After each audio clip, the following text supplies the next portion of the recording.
All right, so I am in Shanghai. And the first thing I'm going to do is get to Zhujiajiao, which is a water town really far away from the city center. And I am with my friend Sam, Hello. who apparently can ride bikes all of a sudden. And that's the first thing we're gonna do. We're gonna drive over there. Wish me luck.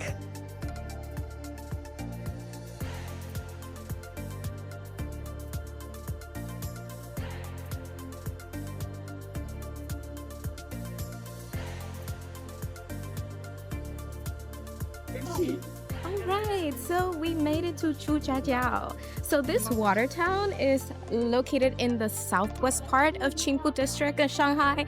It's quite far from the city center, and this place is known as the Pearl of the Yangtze River. Also, people refer to it as the Venice of Shanghai, and it's actually breathtaking here. Located within walking distance of Zhujiajiao Station on Line 17 of the Shanghai Metro, Zhujiajiao is free to enter and officially open from 8:30 a.m. to 5 p.m. However, many shops stay open much later, some until 11 p.m., and the town becomes especially lively at night. The name Zhujiajiao means Zhu Family Corner, referring to the first family that settled at this bend in the river. Established around 1700 years ago, the town features 36 stone bridges, numerous rivers, and ancient buildings that beautifully reflect classic Jiangnan water town culture. Zhujiajiao is part of the distributive system of the Yangtze River Delta, where the longest river in Asia splits into many streams before reaching the sea. A place where small museums, classical gardens, and riverside tea houses offer a glimpse into local history and daily life. And throughout the town, you'll find traditional handicrafts and many local street snacks unique to the region. So let's walk around to see what we can find.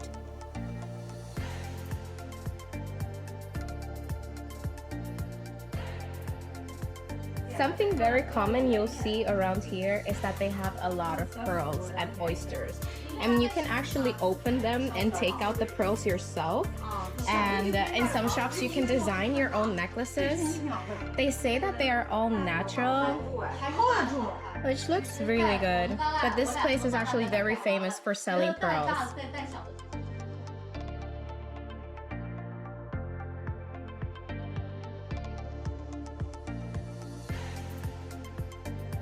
Many shops specialize in handmade souvenirs, such as snuff bottles.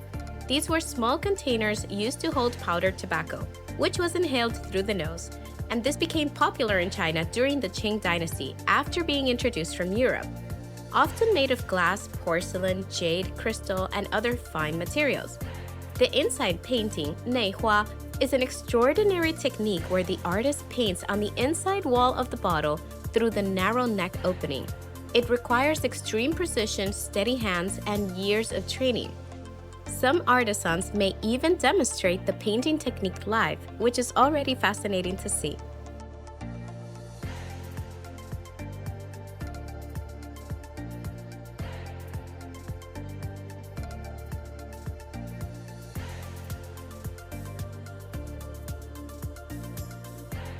So you're also going to find many shops around here that they have like these variations of chili sauce and like preserved vegetables. Some of them are actually really strong in flavor, like a very strong garlicky flavor. And they're really good to go by with food. Like you just put it as a side when you're eating rice. It's very traditional here. I've tried it, I actually really like it a lot. But the flavor is quite strong. Also very intense vinegar flavor for most of them. Something worth trying here are gorgon rice cakes, made from glutinous rice flour mixed with powdered gorgon seeds, sugar, and sometimes even bean paste or sesame.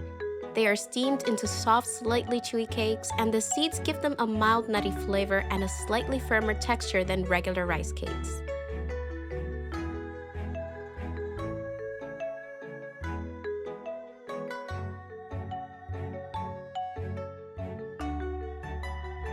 So this village prospered through clothing and rice businesses.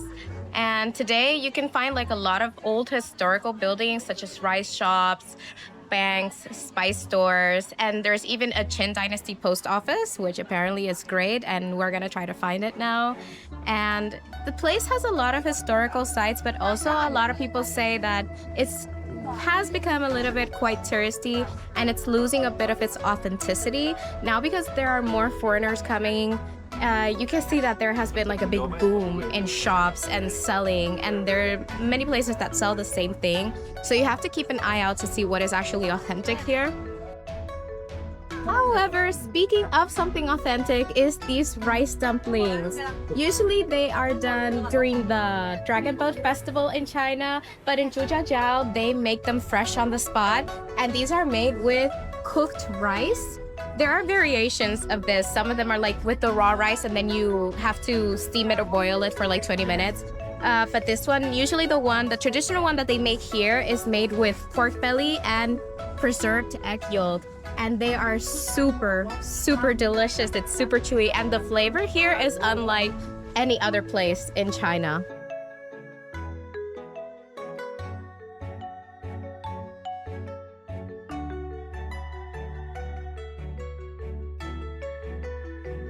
We did a quick stop to visit Apple Tea House. It refers to the custom of elderly women coming here to do needlework, chat, and drink tea. A renowned traditional venue specializing in authentic riverside tea, local snacks, clothes, and Suzhou Pingtang storytelling, with of course great views of the bridges.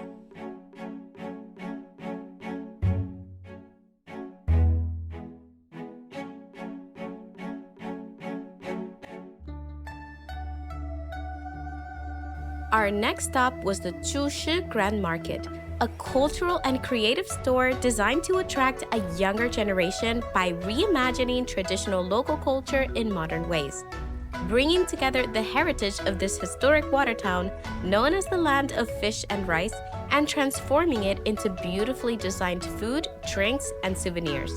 Let's check this place out. On display, you'll find over 200 products like porcelain, fresh local rice, smoked green beans, wine-brewed soda, and rice wine ice cream. Many are inspired by famous local landmarks, like mung cakes customized with patterns of Fangsheng Bridge, or a osmanthus-flavored craft brew inspired by Kezhi Garden. Definitely a stop to make to find something unique.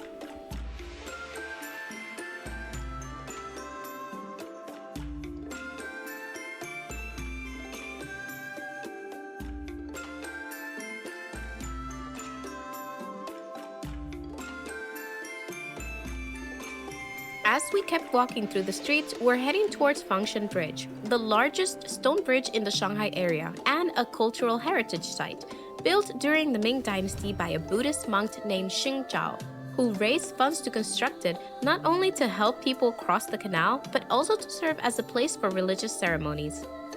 Alright, so we're now crossing the Fangsheng Bridge, which is actually the most famous one here. It's like the landmark of Zhujiajiao. It's the most important one, you would say, out of all 36 bridges here, and it dates from the late 16th century. So Fangsheng means like the freedom, because it was built according to Buddhist traditions. Here they would free up animals and fish as a sign of mercy. Here you can see the Gorgon River too.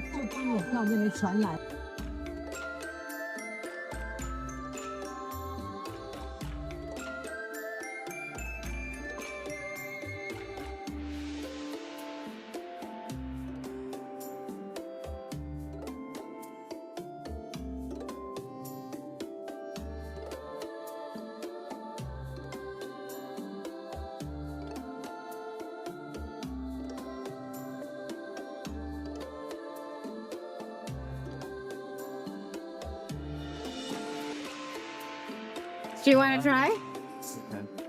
I hope I don't go. 我也有一点. How is it? Surprisingly good. Yeah, it's freshly squeezed. It's really good.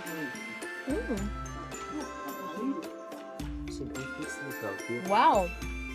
Yeah. Thank you.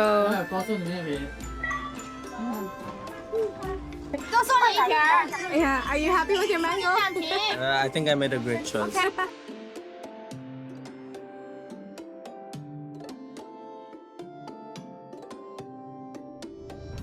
We decided that our lunch stop was at this beautiful location, the first Jiangnan tea house, located on Great North Street, right at the heart of Zhujiajiao. It's a historic two-story red brick building dating back to the late Qing dynasty, built in a traditional shikomen style. This old tea house sits near Fangsheng Bridge and has long been a gathering place for tea, storytelling, and local life. It is renowned for its authentic old-fashioned atmosphere, sometimes called a club tea house. It has a front facing the street and a back overlooking the water, giving it a really classic Watertown atmosphere. Inside, there's a small stage where traditional Pingtown performances, a mix of storytelling and singing in the local dialect, are held every day, accompanied by the soft sounds of the pipa, a traditional Chinese string instrument. The building has a distinctive arched brick and stone gate, and for generations, the tea house has opened early in the morning, around 5 or 6 a.m., welcoming local residents, farmers, and fishermen starting their day. Over the years, many films and TV dramas have been shot here, and although the tea house has been renovated, it remains an important place to experience the folk traditions and slow-paced lifestyle of this ancient town. Noodles are really good. Yeah, these noodles are really good. And actually, I'm surprised because they put these bigger meat pieces in here. Noodles, their pieces are usually Quite really, small, really yeah. thin. Yeah. This is quite decent. Yeah. Beef is nice.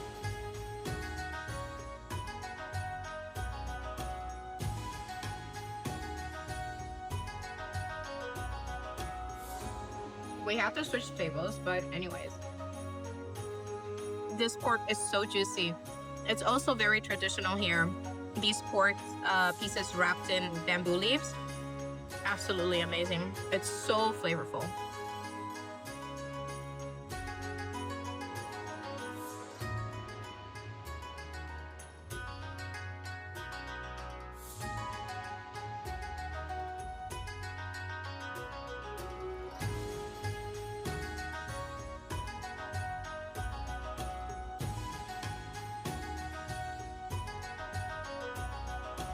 If you're looking to take a break from the busy streets, then I recommend coming here.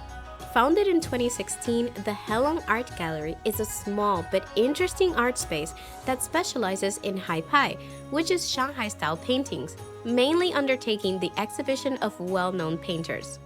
They are also hosting art salons and cultural exchanges so that more citizens and tourists can understand the thousands of years of Chinese civilization and culture. Inside, all of the artwork, including calligraphy and ancient Chinese lacquerware, is displayed in a traditional Jiangnan-style building with carved wood details and a riverside corridor offering great views of the canal. The calm atmosphere makes it a peaceful place to slow down and appreciate the art.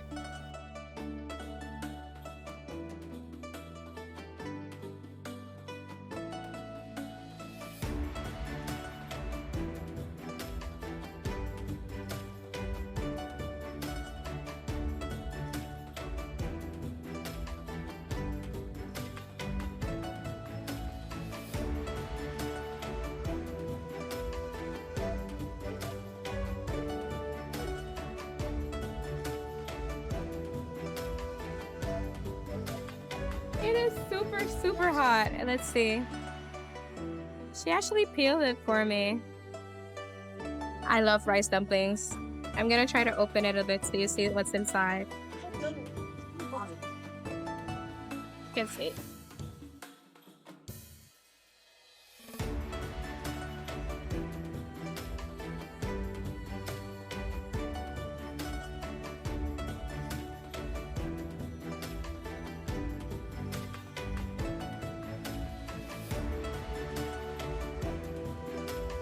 Considered one of the most beautiful temples in the Qingpu area, Yuanyun Temple is one of the oldest religious sites in Zhujiajiao that has served as an important spiritual and cultural center for centuries. Also known as the Temple of the Goddess, for enshrining the statue of Guanyin Bodhisattva. the Buddhist goddess of compassion. Associated with Chan or Zen Buddhism, the monastery has a history of nearly 700 years. Originally built in 1341 during the Mongol-ruled Yuan dynasty, then rebuilt during the reign of the Wanli Emperor in the Ming dynasty. Later, it was expanded during the Shungqi and the Kangxi periods of the Qing dynasty. The entire complex was renovated in 1991 and officially reopened to the public in 1995. It follows a traditional Chinese temple design with incense altars for prayer, calligraphy plaques, and stone inscriptions left by scholars who would gather here to share knowledge about painting, epigraphy, and poetry. You can also see hanging lanterns and decorative figures sitting along the roof corners acting as symbolic guardians. The quiet inner courtyards offer a peaceful setting where pilgrims come to pay their respects and engage in meditation. Compared to larger ones, Yuanyin feels smaller and more intimate. It's a remarkable place to experience a glimpse of old China.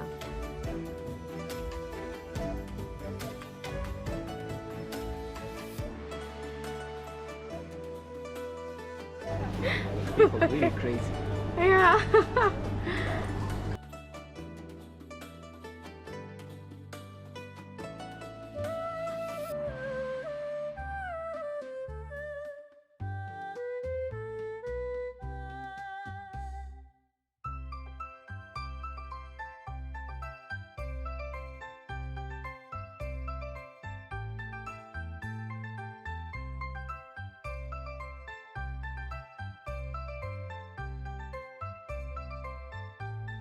As you explore, you might find small pink tan theaters, the traditional performance art from the Suzhou region done in the local Wu dialect, and accompanied by instruments like the sanxian and the pipa.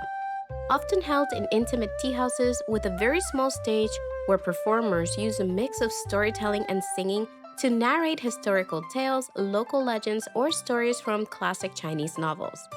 Unfortunately, we missed this one as we'd had just arrived during rehearsal.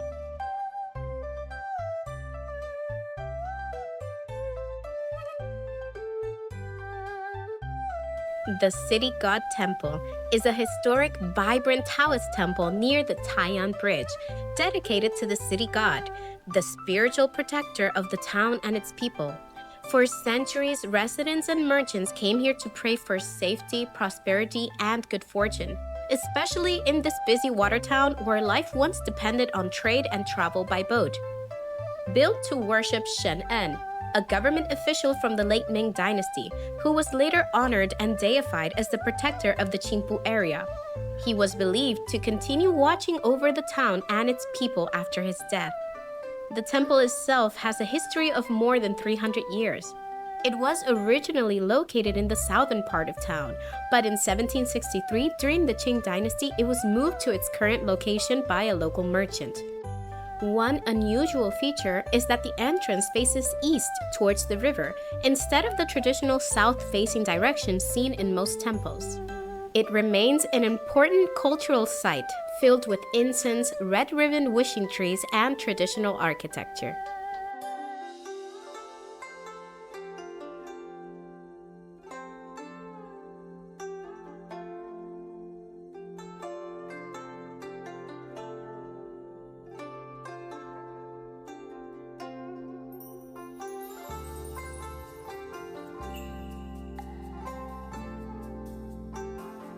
Now we're in Tongtianhe Pharmacy, and this one has over 100 years. And it was established during the Qing dynasty, and I heard that it's something amazing to see how pharmacies used to work hundreds of years ago here in China. It's so quiet. Known for carefully sourcing authentic, high-quality traditional Chinese medicine. Inside, rows of wooden drawers stored hundreds of herbs, while skilled pharmacists used traditional scales and cutting tools to prepare remedies by hand. A living example preserving the architecture and practices of historical herbal medicine, with many of these still sold here today. You may find tiny eyeglass repair shops, which was something I was looking for. When visiting smaller local shops like this, keep in mind most owners will only speak in Chinese or local dialect. 哦，可以吧？可以，可以吧？那可以，我可以看可以看。可以拿，我这个拿，这个哪个好？ But can you read? Yeah，可以。啊，一个拿 Yes, I can read。哪一个好？这个好，这个好，再来一次，再来一次。啊，哪一个好？你看一下，对对，这个好。这个好对吧？这个放上去，哪一个好？对。 This might be of interest to you if it's actually something that you need, but don't be intimidated. Some kindness and sign language can go a long way. So I managed to get my specs done. And actually, I purchased these in Korea, but I didn't have time to get the actual glasses done. But yeah, that's a good idea. It's a nice shop, and the owner was very nice. He was very quick. He did it in like 10 minutes.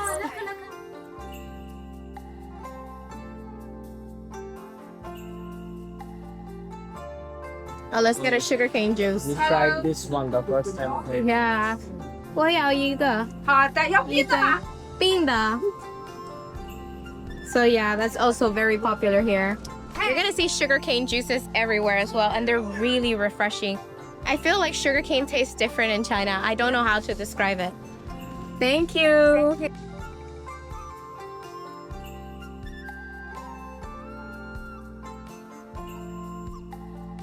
Ah, that is cute. Oh, I got something good for you. Money. Ah.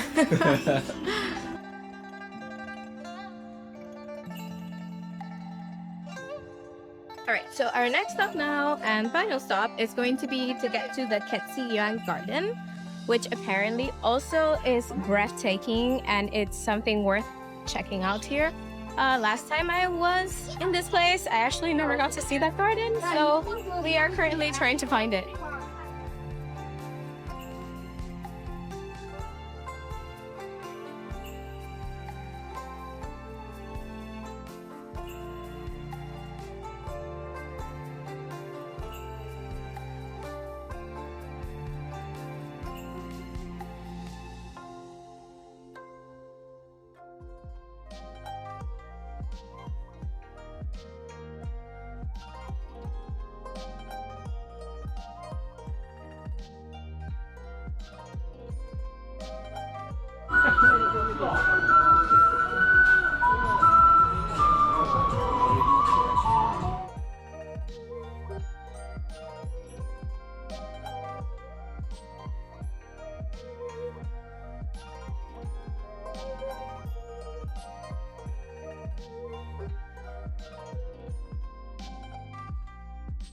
Someone is excited.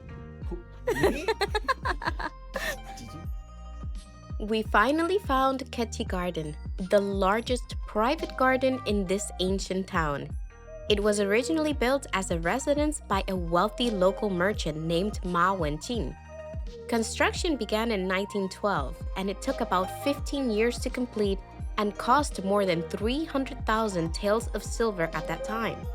The name Kezhi means study and farming, reflecting the idea that people should cultivate both knowledge and the land.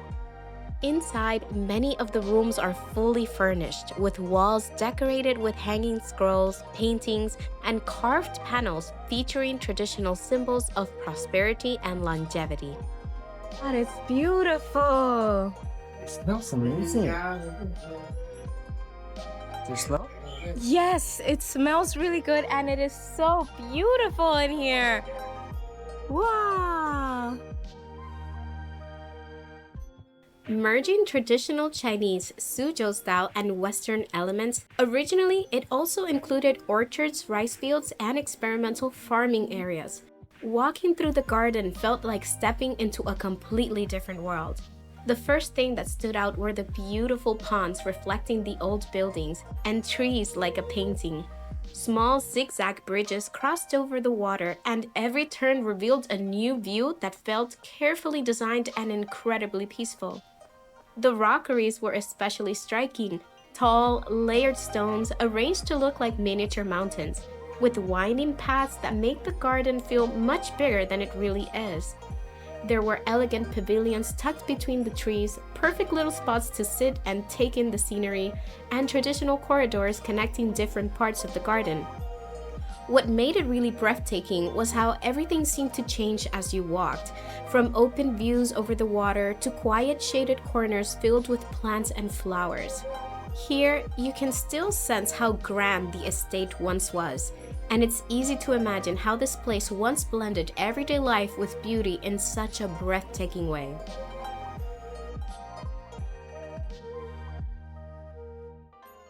Okay, I think visiting this garden was one of the best ideas we had. It was absolutely gorgeous. The place is just amazing. I enjoyed it a lot. What do you think? Did you like it? Hard to decide which one's the best, this one or the ice cream. Okay. Okay, for places, absolutely this one, and for Yeah. food, the ice cream. Okay, let's agree Okay, with that one. chapter Yeah. closed.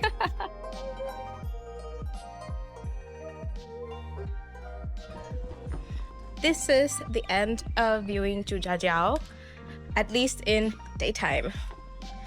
So, definitely a place worth visiting. There's loads of things to try. There's loads of snack. There is a wide range of local treats that you can go ahead also and explore. The flavors are quite unique here. There are things that you can only find in Zhujiajiao, and it's endless for pictures, it's endless for teas, for food, museums. It's just a really nice place. You can spend your whole day here, and it's incredibly beautiful.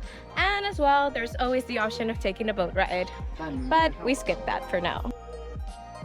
I hope you discovered many new things with me in this awesome location. If you also like the way I make content, I have more videos for you to check out. And if you're keen, why not hit that subscribe button and also like or comment this video. I'll be heading to Changzhou next, so keep a heads up for my upcoming post. Thank you for sticking around, and I'll see you in the next one.